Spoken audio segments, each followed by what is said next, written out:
Willkommen, bienvenue, welcome one and all to another Property Quorum. I'm very pleased to have in the studio the usual suspects, Juliet, Baboolal of partner of Gunnercooke, accomplished lawyer, Chris Gilsenan, root home, a man who's built many a house, or rather rebuilt them, shall I say, and Hamish McLay of Search and Convey, that I'm hoping a lot of you will already know. Today, we're talking about communication and time wasters. Wonderful. And we've all been party to all of that. So I'm going to start off also, before we get going, on bringing in our special guest today, accomplished gentleman, Rowan Waller. Rowan, of the Property Waller. I am the Property Waller. I am of College and County in Oxford. Is who I am. Thank you for attending. We do try and have new guests every week. We're talking about communications and time wasting. So I think the best person to start this off will, of course, be Juliet. Juliet, a lot of people spend a whole lot of time avoiding dealing with stuff, I seem to find. Yes, absolutely. Thank you, Gareth. It's not just avoiding dealing with stuff, it's just not putting the diligence in when dealing with stuff. So say, for example, you've got a seller who's completed a property information form and there might be a whole host of things that aren't correct on there. Then that creates a problem. It creates a problem for your purchaser, but it creates a problem for the vendor because they're likely to be sued for misrepresentation. So communication is absolutely key in transacting, in trying to get the ball over the line, and in trying to manage expectations and having everyone, all of those moving parts that we refer to every week, being kept informed in terms of where everybody's at. So absolutely, communication is one of the main key ingredients to a successful completion of a property transaction. Now, Chris, I'm sure there have been many times where you wish that the people who are the bloody moving parts that are stopping you from moving ahead would bloody well talk to each other. The thing is that for most people, they don't do huge volumes of transactions. For the general public, it's just not a thing. So it's very easy to jump on my horse and start bashing people. I know. We'll try not to do that here. No bloodshed on my watch, please. I mean, I could easily do it because I've got 6 transactions at the moment in legals, 5 of which have been delayed through non-communication. So you're talking through gritted teeth. Okay, fair enough. But it's not just the vendors as well. It's sometimes the estate agents that they just get busy, they get overwhelmed, they've got other things going on. They expect that once something is in legals, it's progressing. So hang on a moment. Rowan, is this true? Could this be true? Is it all the estate agents' fault? I think estate agents in the process have we have a weird role to play, because actually in the terms of business we usually say that at the point of sale control passes to the solicitors, but we'll maintain a watching brief. Okay, so but it depends what the definition of watching brief is. My frustration as an agent within chains of other estate agents is we often get called and there's no update to give, because the last update is this, we're waiting for this, and then we can update you when we've got it, and we still don't have it. So we're just being chased unnecessarily. And I understand, therefore, this is the frustration that conveyancing solicitors will have with estate agents who arbitrarily on Wednesday call because it's Wednesday and say, can I have an update? And it's such a vague question most of the time. And so I think the problem, personally, the problem I find estate agents offer into this is they communicate, but without an agenda. So their agenda is perhaps to say to a client, I've chased it, and tick a box that says I've chased it, and hope that some information comes out of their vague question, can I have an update, please? And what's better, and what solicitors respond better to, is if the question that you ask is brief and succinct, and you are saying, please can you update me on the return of the searches that you were waiting for last week that you said would arrive on Monday, have they come in yet? And at least they know you're on it and understand the milestones that are reaching this process, and have logged it and are asking a question that they can actually go, yes, actually, the searches have come in, or no, actually, they haven't. Because if my question on Wednesday was, can I have an update? They can't remember from last Wednesday. Well, they've got to go into their notes. They've got to find it all. They've actually got to, they've got to do some work. I'm not saying solicitors don't want to do work, but what estate agents... Oh, careful now. Happily forget the process is that the solicitor isn't just working on my sale. The solicitor's working on 80 sales at the same time. So they've got all sorts of moving parts, not just the moving parts in my own conveyancing. Good save there, Rowan. Yes. What I was going to say is that beautifully done. It just seems to me that when human beings start out on what is effectively a multi-headed hydra of a transaction, which property buying and selling can be, they should be given like a project manager and said, this is what it's going to be. These are all the different parts in it. We're going to approach each part. Some of them will work in tandem. Some of them will work sequentially, so they understand what bits to ask questions about. But I know that from my own personal experience, I didn't know at the time, being a lot greener than I am now, which bits to ask, what was being done next, if you see what I mean. I just didn't know what to ask for. So of course you come up with the generic. Are we there? Are we there yet? This is one of my bugbears. In that it's one of the areas where transactions will often fall over. There's such a volume of transactions that will fall out of bed, and it's down to communication. People aren't talking to each other, so they think, well, the other party's gone cold, or it's not going to happen, or they'll move on to the next best thing. And this is the actual nature of it. It's to the point that we've actually had to bring in progressions in house, and we're kind of interfacing with the estate agent. We're trying to interface with our solicitor. We'll try and speak with the other solicitor, but they're often like very standoffish, so we have to go through the agent.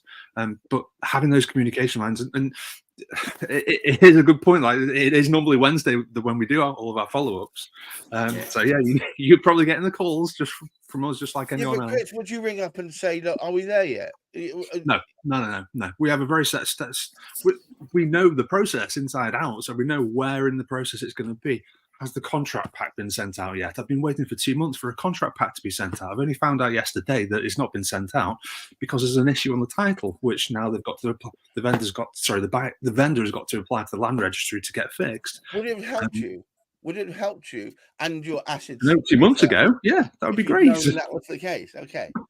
So, Hamish, I'm forward forecasting what I'm trying to do, getting builders on site. So that's now going to be delayed by however long it's going to take the land registry to expedite the amendments. I'm only worried that by having this conversation today, Chris, we're going to increase your acid reflux. Hamish, what's your perspective on this? Well, compared to everybody else, I'm in a very fortunate position. As I do say on occasions, I'm one of the backroom boys. I only act when I'm instructed to act. And in reality, I can't control what goes on with the local authority or whoever else I'm trying to get these reports from. But I do know pretty close to what they say is going to happen. And if somebody gets in touch, providing they tell me which property we're actually looking into when they actually speak to me, I can get that information back. But when Juliet and I first started speaking some months ago now, we felt that it was important to educate the public. The general public need to know what's going on within conveyancing. And without that knowledge, it makes it difficult for them.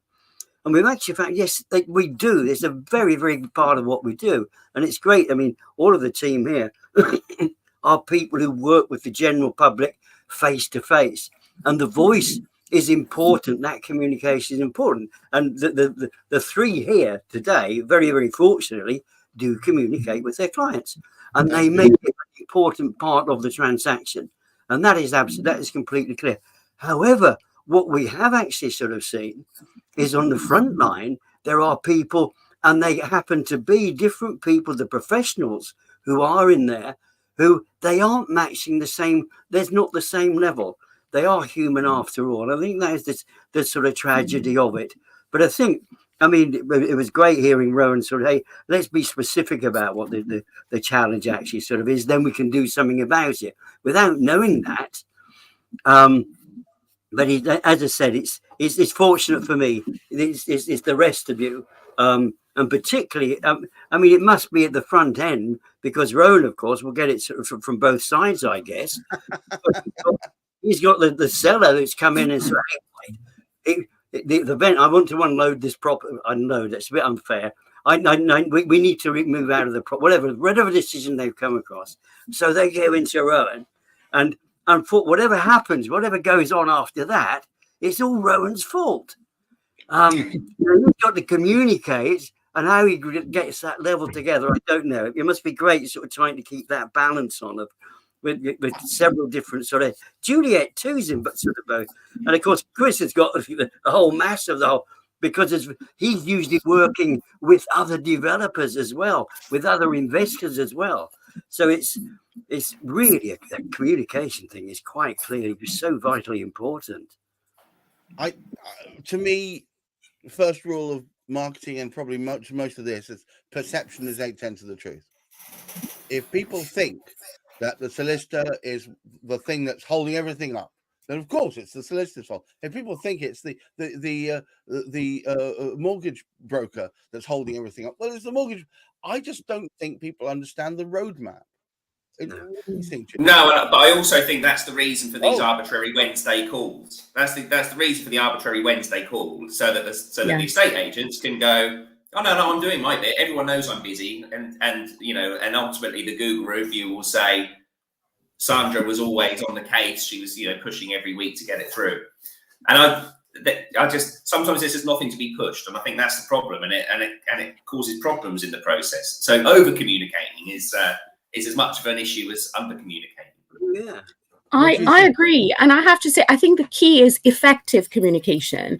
It's not about me calling you and saying, oh, yeah, I've chased X on this and blah, blah, blah. What are you trying to achieve by chasing X? Can you give me something extra? Can you tell me what's causing the delay? What are the estimated timelines? It's about managing expectations. And for me, as a lawyer, one of my pet peeves was always being chased. I did not like being chased. So I used proactivity to help me with that. I would call the agent, I would call the broker, or copy them into email so they knew exactly what everyone was doing. Because in this sort of property transaction arena, there's always the blame game. It's always, he's not doing this and she's not doing this. Well, maybe they're not, but why aren't they? And solicitors perhaps have been guilty in the past of not quite explaining why there is that delay. It may not be directly because of them. As you said, Chris, there was a land registry issue. How long's a piece of string? You can call the land registry every single day and it can still take up to 6 months to get that thing sorted. But you've got to manage expectations and keep people informed. And I think once people know, look, he's doing what he's supposed to do, they're happy, they're not going to bother you. But when there's that radio silence for a lengthy period of time, people kind of think, have you forgotten me? Am I off the radar? Is this still happening? And that's when you have that doubt, you have people chasing, etc. So it's about effectively communicating. It's not just about picking up the phone, but what am I trying to achieve here? And what do I need to communicate to my client or to any of the parties involved to have them understand where the transaction is going and what sort of timescales we're looking at. All right, Rowan, do you think the public needs a bit of education about process? I think a little knowledge would be a dangerous thing, to be honest. No, to be honest, I think that the public should trust the professionals they're engaging with to professionally get through the process. And it doesn't mean that they shouldn't ask questions or be curious, but I don't think they need to know too. I mean, I'm not saying that perhaps part of your package couldn't include a nice, graphically easy to understand, milestone-based system. But to be honest, unless it follows that system perfectly, there's so many curveballs come at you during conveyance. Like whatever one-page graphic you'll give to a member of the public isn't going to be able to tell them that if there's a Section 106 issue. I mean, then we have to explain what Section 106 is. So I just don't think it's possible to give the public enough information that they're going to be able to follow it. So I think, I'm actually not saying the Wednesday idea is a bad thing either, but I think they need to be prepared to hear on Wednesday, there's nothing to report this week, actually. The searches still haven't come back. or No, you know, no, I never thought I'd say this, but you've got a lot in common with my second wife. She liked to argue both sides of the argument. So, so Rowan thinks we should keep them all in the dark. What do you think, Hamish? Well, in fact, annoyingly, Rowan is halfway right. And in fact, I agree with the way he's actually sort of presented it. We don't know. We don't need to go into the murky depths because it is so blooming vast. And in fact, some solicitors don't really fully understand the process. So, what chance would a member of the general public sort of have about this? However, I think Juliet, of course, is fully cognizant, of course. If they're made aware of parts of the important aspects of the process which are fundamental to what they're doing, because we know we need their input as well. And I mean, Rowan will know this sort of full well from the information he needs to gather to put the property onto the market as well. So they do have a role, they do have a function. And it's important that the buyer knows that they've got a response. They need themselves to look at the property. They're responsible for looking at what they're buying. There's no point in sort of, you can't buy it online like an Amazon sort of type product without sort of him looking at it. Right. So there's a certain thing. So yes, they do need a certain amount of information, a bit of overkill. They won't even go there. They won't even buy a property if they knew everything that they needed, everything that was involved. But no, so actually, material information is actually going to make our lives a little easier in getting the customer on board from the beginning, because suddenly they've actually got a bit more of a legal responsibility to be providing us some of this information, rather than it just being what looks like a property fact find as it used to be back in the day. It was just kind of it was just a headache for them to fill in, and you just get half information back. But nevertheless, we'd be able to stick it in our file and go, yeah, I've done that. That's another box ticked.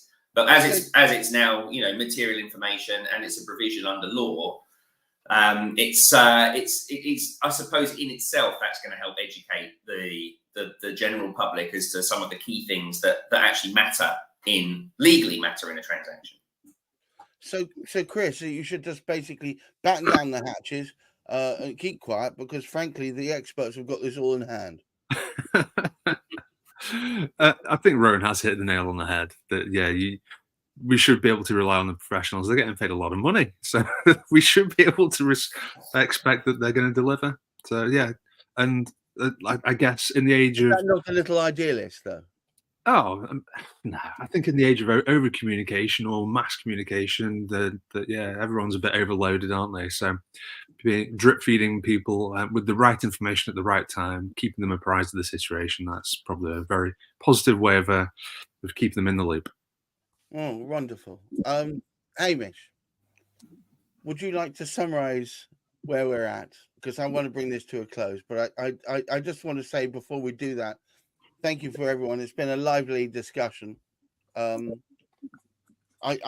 feel not more confused, but more frustrated. I'm sorry for your position, Chris, especially with 8 of them. Hamish. Well, I think very, very fortunate we've got that particular side of it. It's great that we have Rowan here. It's the first time we've actually sort of been brave enough to bring an estate agent along. So well done, Rowan. Last week you were getting ready to celebrate Burns Night, so this evening it's sort of involved. I mean, apparently it's the enlightening times because February's sort of lightening up. I do think, and looking at what Rowan's saying about what's going on from the estate agent sort of side of the business, really people have woken up this year so much quicker than in sort of previous years. It must be putting more work into what you're doing, Juliet. But I don't know. Well, we will speak about this another time, but it does seem to be bubbling sort of quite nicely. And from what Chris is saying, this really is a good time for people to be walking into their estate agents or wherever to actually find those properties, because it's a good time to do it. There's lots of good things going.